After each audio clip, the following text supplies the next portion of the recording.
Council کے speaker نے صاحب سمو امیر شیخ تمیم بن حمد ال ثانی کی دانشمندانہ پالیسی کو سراہتے ہوئے کہا کہ مالی سال 2023 کے لیے ریاستی بجٹ کا مسودہ صاحب سمو امیر کی جانب سے اس خصوصی اہمیت کی تصدیق کرتا ہے جو عوامی شعبوں کو دی گئی ہیں اور جس کے ملک اور عوام پر مثبت اثرات مرتب ہوں گے۔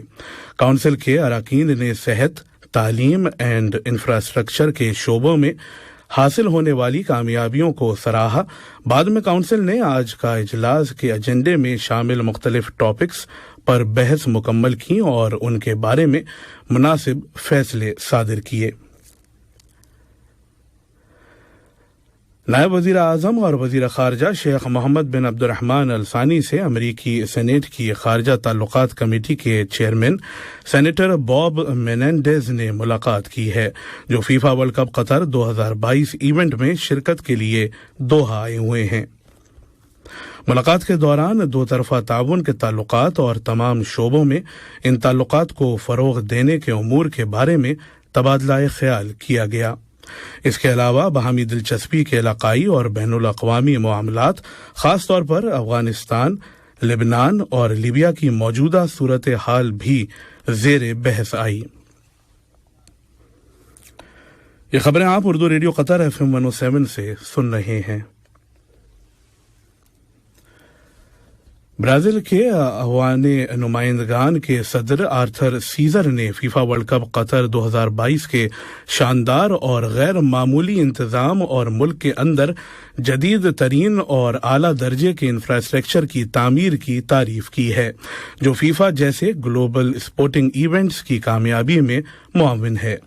قطر نیوز ایجنسی کو دیے گئے ایک خصوصی انٹرویو میں انہوں نے کہا کہ ریاست قطر ایک اعلیٰ درجے کی انفراسٹرکچر تعمیر کرنے میں کامیاب رہی ہے اور اس میں فیفا ورلڈ کپ قطر 2022 سمیت گلوبل اسپورٹنگ ایونٹس کو آرگنائز اور میزبانی کرنے کی شاندار صلاحیت کا مظاہرہ کیا گیا ہے۔ آرتھر سیزر نے، جو اس وقت قطر کے دورے پر ہیں، کہا ہے کہ فٹ بال کا کھیل اور دیگر اسپورٹس عام طور پر لوگوں اور ممالک کو ایک دوسرے کے قریب لانے کا ذریعہ ہیں اور یہ قوموں اور ثقافتوں کے اتحاد کے لیے اہم رول ادا کرتے ہیں۔ انہوں نے اس یقین کا بھی اظہار کیا کہ فیفا ورلڈ کپ قطر 2022 سے دنیا کے لوگوں کے درمیان ہم آہنگی اور دوستی جیسے انسانی مقاصد کا حصول ممکن ہوگا۔ جمہوریہ کوسٹاریکا کی سیکنڈ وائس پریزیڈنٹ اور وزیر کھیل میری اینگر ملر نے بھی فیفا ورلڈ کپ قطر 2022 کے لیے قطر کی جانب سے غیر معمولی انتظامات کی تعریف کی ہے اور انہیں انتہائی خوبصورت اور شاندار قرار دیا ہے۔ قطر نیوز ایجنسی کو دیے گئے ایک خصوصی انٹرویو میں انہوں نے کہا کہ فیفا ورلڈ کپ قطر 2022 نے قطر کی سرزمین پر مختلف سویلائزیشنز اور کلچرز کے ملاپ اور اس کے ساتھ ہی قطر کی تہذیب اور ثقافت کے بارے میں جانکاری کو ممکن بنایا ہے۔ اس کے علاوہ یہاں کے فن تعمیر، روایتی لباس اور خوراک، جدید انفراسٹرکچر، لوگوں کی مہمان نوازی اور ثقافت اور دوسروں کے لیے احترام جیسی صفت کے بارے میں معلومات حاصل کرنے میں مدد ملی ہے۔ ایران کی وزارت خارجہ نے آج تہران میں جرمنی کے سفیر کو طلب کر کے انہیں ایران کے معاملات میں جرمنی کی دخل اندازی کے خلاف احتجاجی مراسلہ دیا۔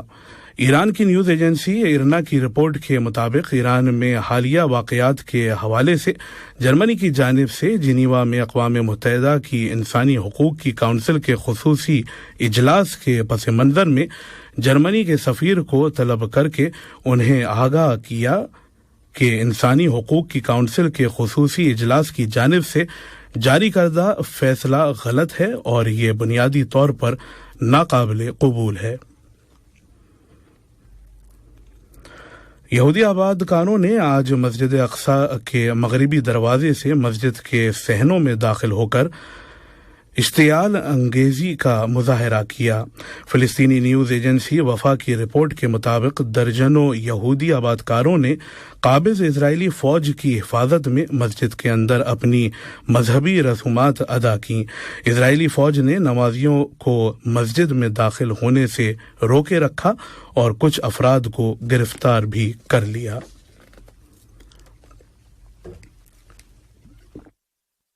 اور اب کچھ تجارتی اور اقتصادی خبریں۔ قطر اسٹاک ایکسچینج کا انڈیکس آج صبح کاروبار کے آغاز پر کل اتوار کے کاروبار کے اختتام کے مقابلے میں 190 پوائنٹس یا 1.62% کی کمی کے ساتھ 11,545 پوائنٹس کی سطح پر پہنچ گیا۔ قطر اسٹاک ایکسچینج کی جانب سے جاری کردہ رپورٹ کے مطابق کنزیومر گڈز اینڈ سروسز کے شعبے میں 2.14% کی کمی آئی۔ اسی طرح مواصلات کے شعبے میں 1.85%، صنعتی شعبے میں 1.79%، انشورنس کے شعبے میں 1.62%، ٹرانسپورٹ کے شعبے میں 1.23% کمی ہوئی ہے، جبکہ ریئل اسٹیٹ کے شعبے میں 0.63% اور بینکنگ اور فائنینشیل سروسز سیکٹر میں 0.11% اضافہ ہوا۔ آج صبح 10 بجے قطر اسٹاک ایکسچینج میں 76 ملین قطری ریال کا لین دین ریکارڈ کیا گیا۔ آج عالمی منڈی میں سونے کی قیمتوں میں کمی واقع ہوئی۔ اسپاٹ گولڈ 0.4% کمی کے ساتھ $1,749 فی اونس پر بند ہوا۔ ڈالر انڈیکس میں 0.4% اضافہ ہوا ہے۔ عالمی منڈی میں خام تیل کی قیمت میں بھی $2 فی بیرل کمی ہو گئی ہے۔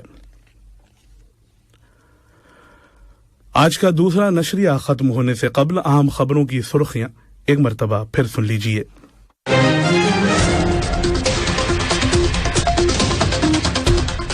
صاحب سمو امیر شیخ تمیم بن حمد آل ثانی نے البانیہ اور موریتانیہ کے صدور کو ان کے ممالک کی آزادی کی سالگرہ کے موقع پر مبارکباد کے برقی پیغامات روانہ کیے ہیں۔ آج صبح شورا کونسل کا ہفتہ وار باقاعدہ اجلاس منعقد ہوا۔ نائب وزیر اعظم اور وزیر خارجہ سے امریکی سینیٹ کی خارجہ تعلقات کی کمیٹی کے چیئرمین نے ملاقات کی۔